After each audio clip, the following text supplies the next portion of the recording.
अस्सलाम वालेकुम dear friends. उम्मीद करता हूँ आप खैर वाफियत के साथ होंगे। स्टूडेंट्स, हम क्वेश्चन नंबर स्टार्ट करने लगे हैं 8। और स्टूडेंट्स, क्वेश्चन को स्टार्ट करने से पहले बता दूं कि ये कार्ड्स के इंतहाई इंपॉर्टेंट क्वेश्चंस हैं, तो आपने वीडियो पूरी देखनी है ताकि आपको इनके समझ आए। क्वेश्चन है from a pack of 52 playing cards, 2 cards are taken at random, what is the probability that. अब स्टूडेंट्स, प्रीवियस हमने क्वेश्चन जो अपनी वीडियो में कंप्लीट किया था उसमें हम कार्ड्स का एक कार्ड सिलेक्ट कर रहे थे।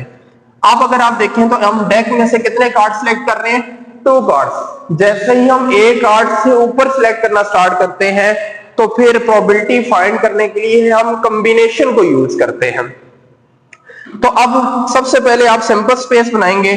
स्टूडेंट, सैंपल स्पेस कैसे आएगी आपके पास? NS। अब टोटल हमारे पास कार्ड कितने हैं? 52। अब 52 में से स्टूडेंट्स हमने जो, आप इसको इस तरह भी लिख सकते हैं, आप इसको इस तरह भी लिख सकते हैं, दोनों तरीके से बात एक ही कॉम्बिनेशन को शो करता है। तो टोटल कार्ड्स हमारे पास 52 हैं, उसमें से हमने 2 कार्ड रैंडमली सिलेक्ट करने हैं, तो हमारे पास NS क्या आएगा हम कैलकुलेटर से फाइंड कर लेते हैं students.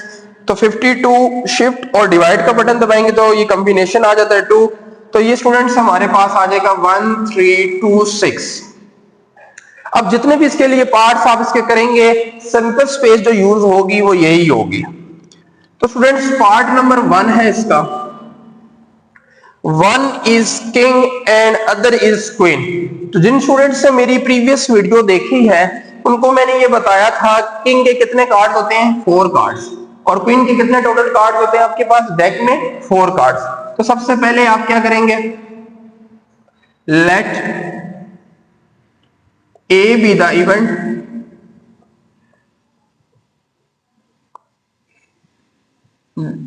let A be the event, 1 is king and other is, simple जो आपके पास क्वेश्चन जिस तरह लिखा हुआ है आप एज इट इज उसको लिखेंगे, अदर इज क्वीन। अब स्टूडेंट सबसे पहले आप NA निकाल लें। अभी मैंने स्टूडेंट्स आपको ये बताया कि हमारे पास 4 कार्ड्स कितने किसके हैं? किंग के। उसमें से एक हम कह रहे हैं कि एक हमारे पास आ जाए किंग का, और इसी तरह स्टूडेंट्स 4 कार्ड हमारे पास क्वीन के हैं और एक कार्ड हमारे पास आ जाए इसमें से भी क्वीन का। तो हमारे पास क्या आएगा? 4C1 स्टूडेंट्स, अगर आप कैलकुलेटर से देखेंगे तो 4 आएगा, और 4 को 4 से ही मल्टीप्लाई करेंगे तो आपके पास NA जो आ जाएगा वो आपके पास 16 आ जाएगा। तो प्रोबेबिलिटी का फॉर्मूला लगाएं, probability of A equals to NA divided by NS। तो स्टूडेंट्स हमारे पास रिजल्ट आ जाएगा 16 डिवाइडेड बाय 1326। हम इसको डिवाइड करते हैं 16 डिवाइडेड बाय दिस नंबर, तो हमारे पास स्टूडेंट्स रिजल्ट जो आ जाता है 0.0120। तो स्टूडेंट्स इस तरह पार्ट नंबर 1 होगा। सेकंड पार्ट है आपका, सेकंड पार्ट में देखें लिखा हुआ है बोथ आर एसेस। अब स्टूडेंट्स हमारे पास एस कार्ड्स कितने होते हैं टोटल? हमारे पास एस कार्ड होते हैं 4। आप इसको डिनोट इसी तरह कर देंगे जिस तरह मैंने ये लाइन लिखी है। NB हमारे पास स्टूडेंट्स आ जाएगा 4C2। अब 4C2 आप चेक करेंगे कैलकुलेटर से क्या आता है। तो स्टूडेंट 4C2 हमारे पास आ रहा है 6। तो इसकी प्रोबेबिलिटी क्या होगी? Probability of B equals to 6 divided by 1326।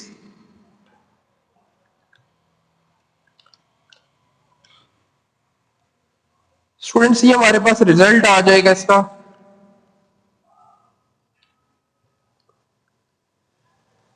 6 divided by 1326, तो ये आ रहा है 0.0045।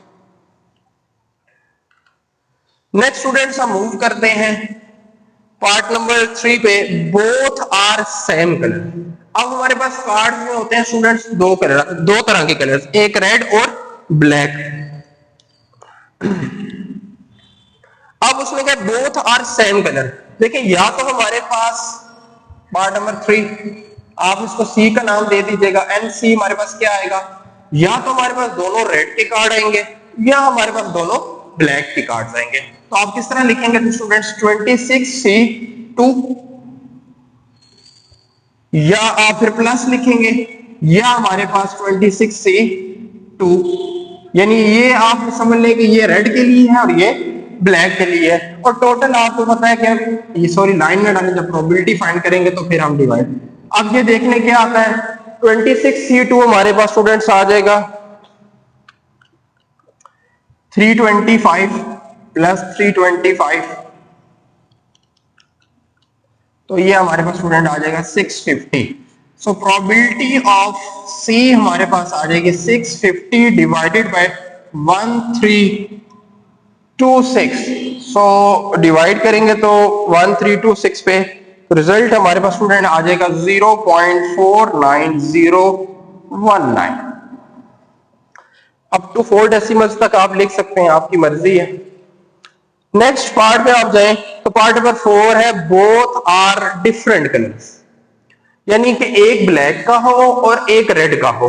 तो स्टूडेंट कैसे करेंगे, आप इसे डिनोट कर दीजिएगा डी के साथ। बोथ आर डिफरेंट कलर का मतलब अब ये है कि 26C, अगर एक कार्ड आपके पास रेड का आ रहा है तो दूसरे 26 में से आपके पास एक कौन सा आएगा, ब्लैक का आएगा। ठीक है, तो सिमिलरली स्टूडेंट्स आप यहां से 26 1 करें तो 26C आता है, उनको मल्टीप्लाई करें तो क्या आ जाएगा,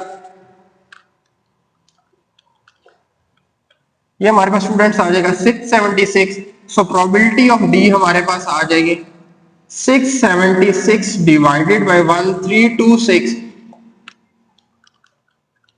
तो स्टूडेंट्स हमारे पास रिजल्ट आ जाएगा 0.5098। नेक्स्ट स्टूडेंट्स पार्ट है हमारे पास 5। पार्ट नंबर 5 को देखें तो बोथ आर फेस कार्ड। अब तो स्टूडेंट्स हमारे पास कितने फेस कार्ड होते हैं, आप उसको let E denote the probability of face card denote कर दें ई के साथ, एन ई हमारे पास क्या आ जाएगा, 4 कार्ड होते हैं फेस के, 4C2 फाइंड कर लें, पहले भी हमने फाइंड किया तो 4C2 6 आता है हमारे पास। तो प्रोबेबिलिटी ऑफ ई हमारे पास आ जाएगा 6 डिवाइडेड बाय 1326। तो स्टूडेंट्स वही सेम रिजल्ट्स आएंगे 0.0045। तो स्टूडेंट्स ये स्ट्रॉन्ग क्वेश्चन यहां कंप्लीट हो जाता है। नेक्स्ट क्वेश्चन की तरफ मूव करते हैं। If 3 cards are chosen from a well shuffled deck of 52 cards, what is the probability of selecting 3 hearts? अब स्टूडेंट्स अगर आप गौर करें तो अब हम एक डेक में से कितने कार्ड्स पिक कर रहे हैं, 3 कार्ड्स। तो सबसे पहले सैंपल स्पेस है स्टूडेंट्स, तो सैंपल स्पेस हमारे पास क्या बनेगी, NS 52C3, क्योंकि प्रीवियस क्वेश्चन में देखें आप हमने किया था 52C2, अब हम करेंगे 52C3, क्योंकि अब हम 3 क्वेश्चन जो है 3 कार्ड जो है वो पिक कर रहे हैं।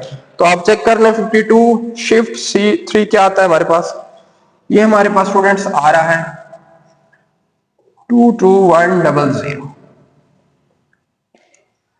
तो पार्ट नंबर 1 स्टूडेंट्स सॉल्व करते हैं। अब पहला पार्ट हमें उन्होंने कहा है जी प्रोबेबिलिटी ऑफ 3 हार्ट्स।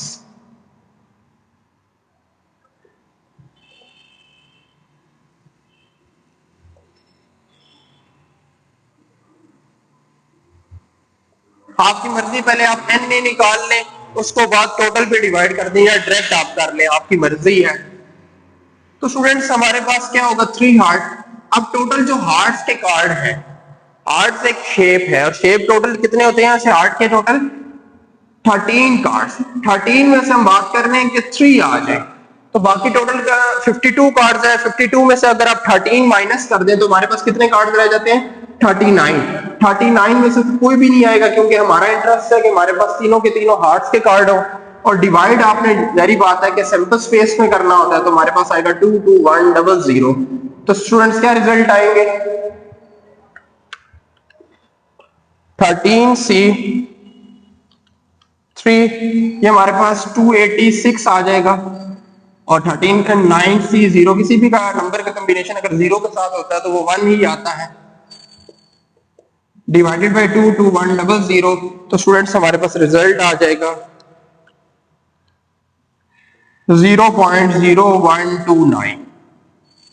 नेक्स्ट आप पार्ट नंबर 2 पे जाए, तो हमने फाइंड करनी है प्रोबेबिलिटी ऑफ नो हार्ट।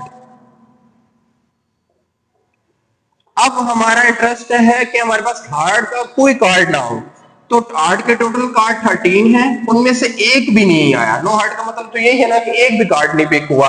तो अगर हार्ट का कार्ड पिक नहीं हुआ तो फिर कौन से कार्ड पिक होंगे? तो बाकी जो 39 कार्ड थे उनमें से 3 आएंगे। तो अब हम क्या लिखेंगे? 13C0 1 आ जाएगा और 39C3 हमारे पास क्या आता है? 9139। डिवाइड कर देंगे इसको स्टूडेंट्स किस पे? 2 टू 100 पे। सिंपल स्पेस हम ऑलरेडी निकाल चुके थे। तो जब आप डिवाइड करेंगे 2 टू 100 पे तो स्टूडेंट्स हमारे पास आंसर आ जाएगा, रिजल्ट आ जाएगा 0.134135। पार्ट नंबर 3 है स्टूडेंट्स 3 रेड कार्ड्स।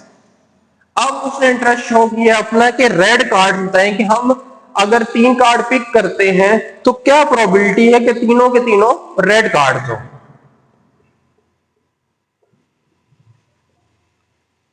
तो स्टूडेंट्स हमारे पास रेड कार्ड कितने होते हैं? 26। अब 26 में से अगर 3 आ गए तो बाकी जो 26 बचे उनमें से तो कोई भी नहीं आएगा, और डिवाइड आपने टोटल पे ही करना है। तो 26C3 हमारे पास क्या आता है स्टूडेंट्स? 2600, और ये 1 नहीं आएगा। डिवाइड करते हैं टोटल पे तो हमारे पास रिजल्ट आ जाएगा स्टूडेंट्स 0.1176। लास्ट पार्ट है स्टूडेंट्स हमारे पास नो रेड कार्ड। प्रीवियस उसने कहा था कि तीनों के तीनों रेड कार्ड्स हो, और अब वो कह रहे हैं नो रेड, नो एक भी कार्ड रेड का ना हो। तो स्टूडेंट्स अगर आप यहाँ टेक्निकली सोचें, अगर रेड कार्ड नहीं आएंगे तो फिर 3 कार्ड कौन से आएंगे? वो तीनों के तीनों कौन से होंगे? Black cards. तो इसी तरह आप लिखेंगे नो रेड कार्ड्स। तो स्टूडेंट्स इसी तरह लिखा जाएगा, अगर एक भी रेड का नहीं आया तो बाकी किस में से आएंगे? फिर ब्लैक में से ऑब्वियसली बात आएंगे। डिवाइडेड बाय आपने वही करना है। तो स्टूडेंट्स हमारे पास रिजल्ट वही सेम आएगा जो ऊपर आया था 0.1176। उम्मीद है स्टूडेंट्स आपको ये क्वेश्चंस की समझ आई होगी। फिर भी लेट्स सपोज कोई भी क्वेश्चन है, कोई चीज आपको क्लियर नहीं है तो आप कमेंट बॉक्स में पूछ सकते हैं। Thank you so much.